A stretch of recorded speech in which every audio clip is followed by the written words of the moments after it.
Yes, happy Thursday. Moving slow this morning. And it's cold in this section of the building. I'm still waiting to get it fixed. A couple nights ago, the late night question was, what is your communication glitch? Like, what is that way that you communicate that doesn't necessarily always connect with the other person? It doesn't convey information the way that it should.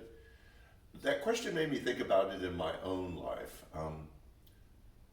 Sometimes I have a tendency to be middle of conversation person.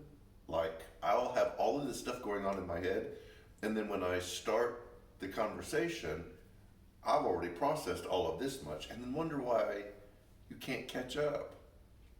I also read a lot, and so if there's a conversation about something, you're going to get way more detail from me than you really want. I try to rein that in, but there's just so much you should know.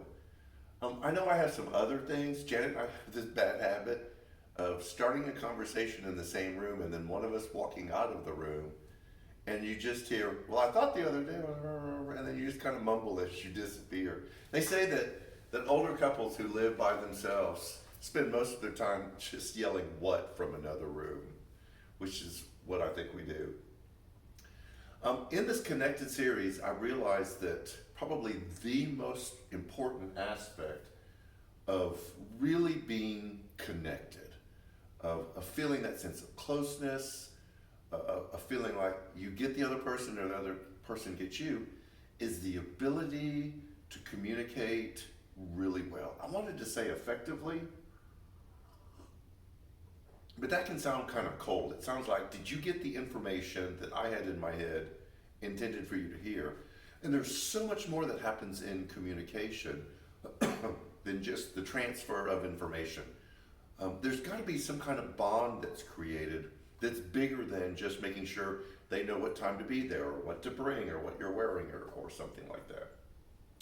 And so this Sunday, in our Connected series, we're going to do something called transferable knowledge. And transferable knowledge is when you learn something from one section of Scripture, like this Scripture teaches this truth, but there are enough layers and there are enough transferable truths that you go, wow, that's just really good advice, content, information, truths that I can use in this area of my life.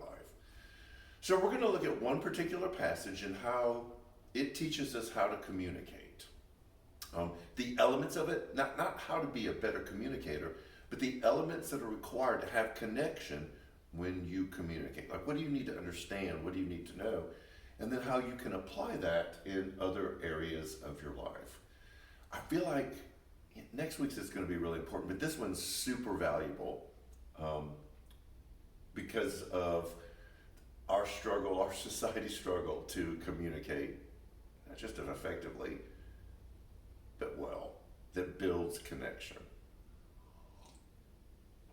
So we will do that this Sunday. Food pantry this Sunday, real life this Sunday.